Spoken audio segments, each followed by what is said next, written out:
Hey guys, welcome to ఫైజెస్ cooking. ఎప్పుడు నన్ను ఒక్కదాన్నే వేయిస్తుంది, ఉడికిస్తుంది అంటూ పాపం చికెన్ చాలా బాధపడుతోంది. అయ్యయ్యో, నీ బాధ నా బాధ కాదా అని ఇలా వెజిటబుల్స్ ని కూడా చికెన్ కి తోడుగా వేసి ఇంకాస్త స్పెషల్గా, ఇంకాస్త టేస్టీగా కేరళ అండ్ ఆంధ్ర స్టైల్లో మిక్స్డ్ కర్రీ చేసేసా. ఇలాగా 1/2 కిలో చికెన్ని ఉప్పు, పసుపు, నిమ్మరసం వేసి శుభ్రంగా కడిగి అందులో 1/2 స్పూన్ మిరియాల పొడి, 1/2 స్పూన్ ఉప్పు, 1 గరిటెడు పెరుగు వేసి చక్కగా కలిపి 2 గంటలు అలా వదిలేయండి. మిక్సీ జార్లో 6 యాలక్కాయలు, అంగుళం దాల్చిన చెక్క, 2 లవంగాయలు, 1/2 స్పూన్ షాజీరా, కాస్త చాపత్రి, 1/2 స్పూన్ జీలకర్ర, 2 స్పూన్ల ధనియాలు, 1/2 స్పూన్ సోంపు, 1 స్పూన్ గసగసాలు అన్నీ వేసి మెత్తని పౌడర్ చేసి ఉంచండి.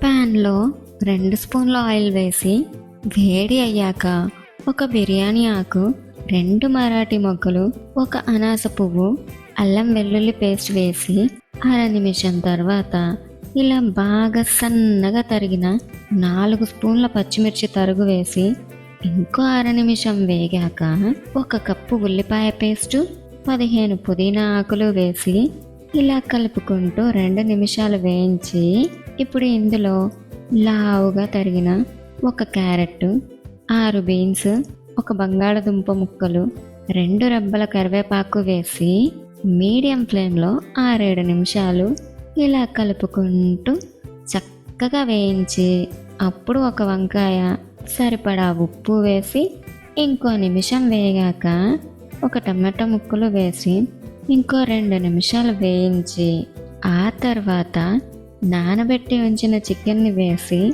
అంతా కలిపి 2 స్పూన్ల మిరియాల పొడి, ఆల్రెడీ రెడీ చేసి పెట్టుకున్న మసాలా పొడి వేసి చక్కగా అంతా కలిసేలా కలిపి 2 నిమిషాలు హై ఫ్లేమ్లో, ఇంకో 7 నిమిషాలు మీడియం ఫ్లేమ్లో ఇలా మధ్య మధ్యలో జాగ్రత్తగా కలుపుకుంటూ చాలా చక్కగా అన్నీ వేగేలా వేయించుకోవాలి. పచ్చిమిర్చి, మిరియాల పొడి మీరు తినగలిగే దాన్ని బట్టి యూజ్ చేసుకోండి. ఇప్పుడు ఇందులో 200 ml చిక్కటి కొబ్బరి పాలు పోసి ఇంకోసారి అంతా కలిసేలా కలిపి మూత పెట్టి స్టవ్ సిమ్లో పెట్టి 20 నిమిషాల పాటు మధ్య మధ్యలో మూత తీసి అడుగు అంటకుండా కలుపుకుంటూ ఉడికించాలి.